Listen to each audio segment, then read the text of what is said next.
All right, guys, welcome to another live stream. Welcome to another live stream. Happy Tuesday. Happy Tuesday. All right, I believe this new stock, not new stock, I mentioned it before, but I think it will create millionaires. I think with the recent news of this stock, I think if you're positioned well, this is not financial advice, this is just my opinion.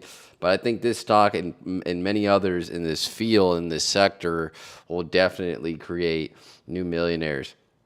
All right, and the reason why we're going over the stock market today, well, usually we do, but specifically titled it "Stock Go Over the Stock Market" today is because it was closed yesterday. I think it was President's Day yesterday, and the stock market was closed, but today it opened. There's like kind of like mixed signals. I'm looking at the overall indexes. The S&P was down a little bit. The Dow was down. The Nasdaq was down. Russell's up, crude oil is up, and then gold is up. So let's take a look at this stock and let's take a look at some of this recent news and let's see what's going on and let's see why we believe it will create new millionaires. All right, so the stock is Intel, right? And it looks like looking at the title of this article, it says why Intel could be worth more than 200 billion if it breaks up. Now, there's rumor that Taiwan Semiconductor company and I think Broadcom will be acquiring different pieces of Intel, right? And currently Intel is valued at 100 billion, but they think with this acquisition it could be potentially worth up to 200 billion. So that's 100% on your money, you know, if this actually happens. So let's read into this article and let's see what's going on. So it says the rumor mill is spinning over time on a struggling Intel as the tech icon looks at ways to create shareholder value. Now remember, they lost their CEO, I think like a month or two ago. It was in the beginning of the year. And this guy, he was an engineer for Intel and he got ousted by the board, right? They kicked him out and they said, "You're not doing the job you need to do. We're going to kick you out and we're going to look for somebody else." But it also looks like they're just doing a lot of other things as far as selling off pieces of the company and so on and so forth. And I'm not sure how that works. I still believe the ticker would be Intel. It's just the ownership, right? The direction of what the company does will be handled by Taiwan Semiconductor and then Broadcom. Now, this could either be good because those companies are valued at a lot, and we'll take a look at all their charts and their market value and things like that to see where they're at. But I feel like it could either be good or bad, right? Because when you have like two people kind of leading one company, it could cause some friction and potentially a negative effect. But there's some really good companies, right? Especially in the chip space. All right, so let's continue reading. It says chip rivals Taiwan Semiconductor and Broadcom are each, I don't even know, ewing deals with Intel that could break up the company. The Wall Street Journal reported over the weekend. It says Broadcom reportedly looking to gain control of Intel's lucrative chip design and marketing business. Taiwan Semiconductor is reportedly studying controlling some of all Intel's chip making plants. All right, so it looks like Broadcom's trying to acquire the lucrative chip side. In marketing business, Taiwan Semiconductor is reportedly studying controlling some of Intel's chip making plants. So I guess those are two different pieces. I guess, okay, you have the design portion and then you have the chip making, the actual chip making, right? So Broadcom would design it and Taiwan Semiconductor would actually produce it, right? It says a spokesperson for Intel didn't immediately return Yahoo's finance request for comment. A breakup could extract a good bit of value for long-suffering Intel shareholders, estimates Evercore analyst Mark Lepofsky. I don't know how to say his last name. In an analysis of Intel's business, Lepofsky said Intel is conservatively worth 167 billion or $38 a share. And right now, if we go to the price,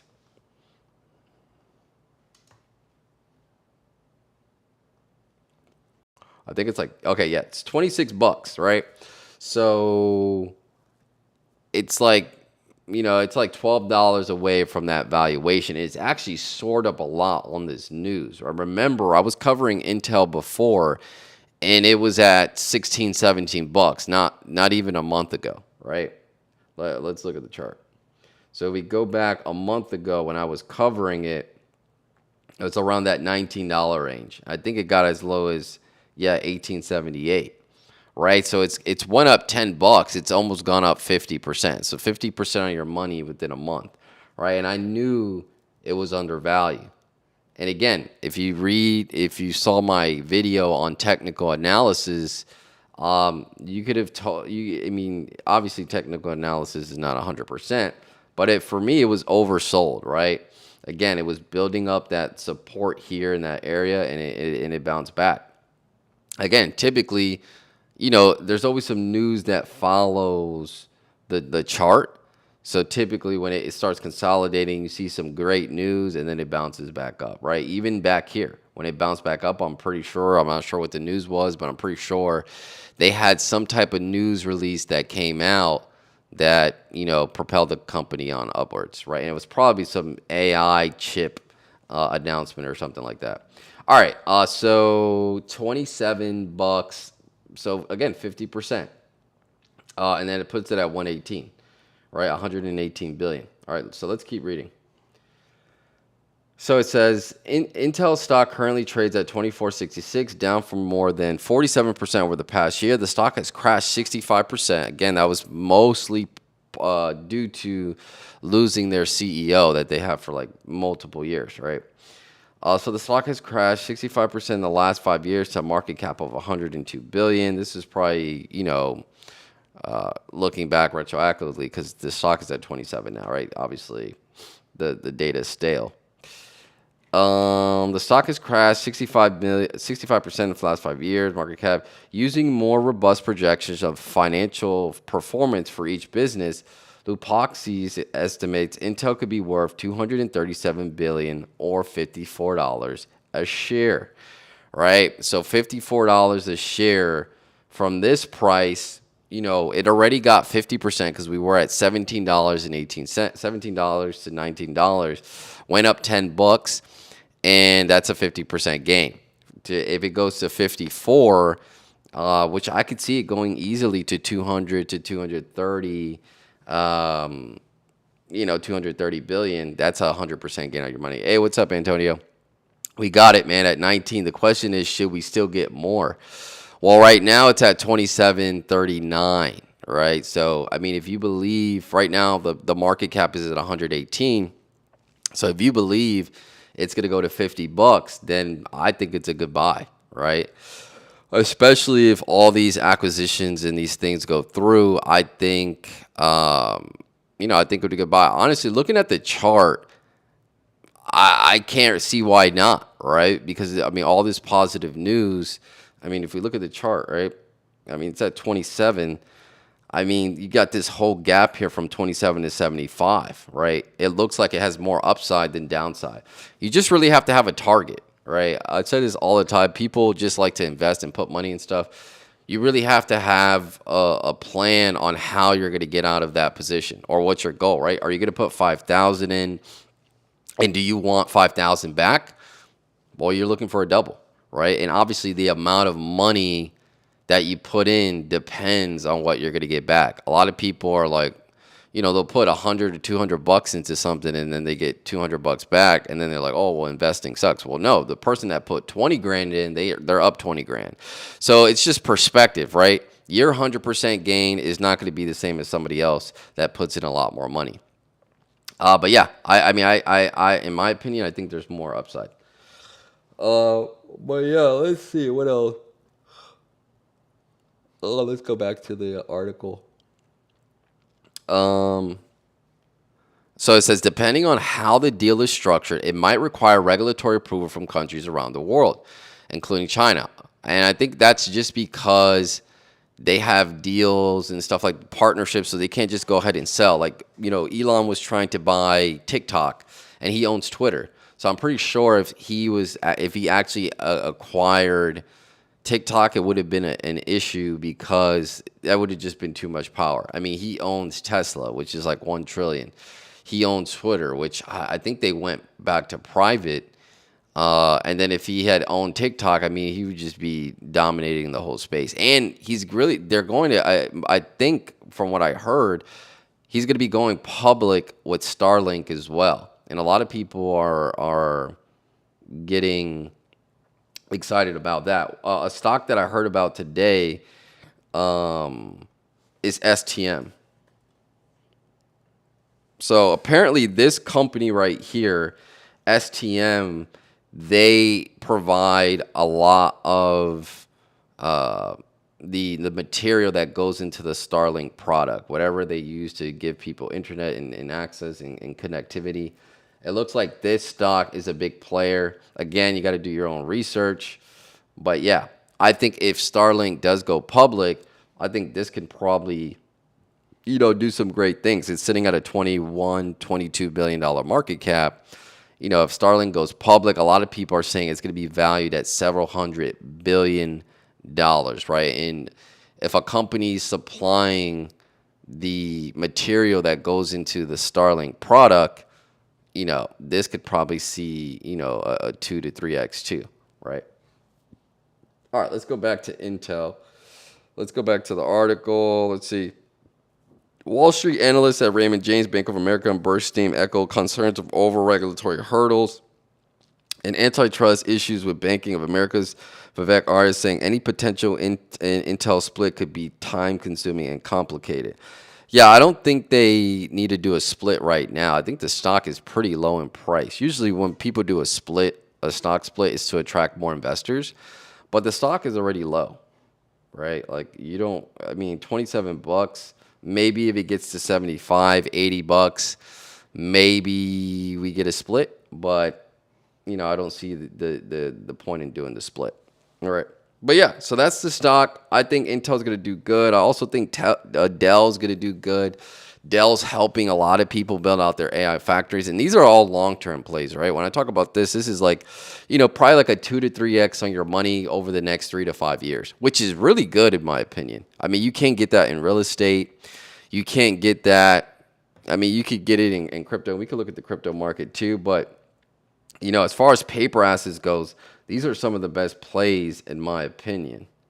All right, so let's take a look.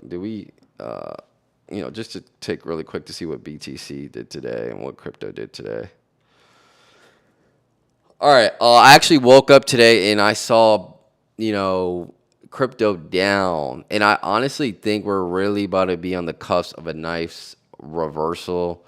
I don't think we see these low prices, for much longer.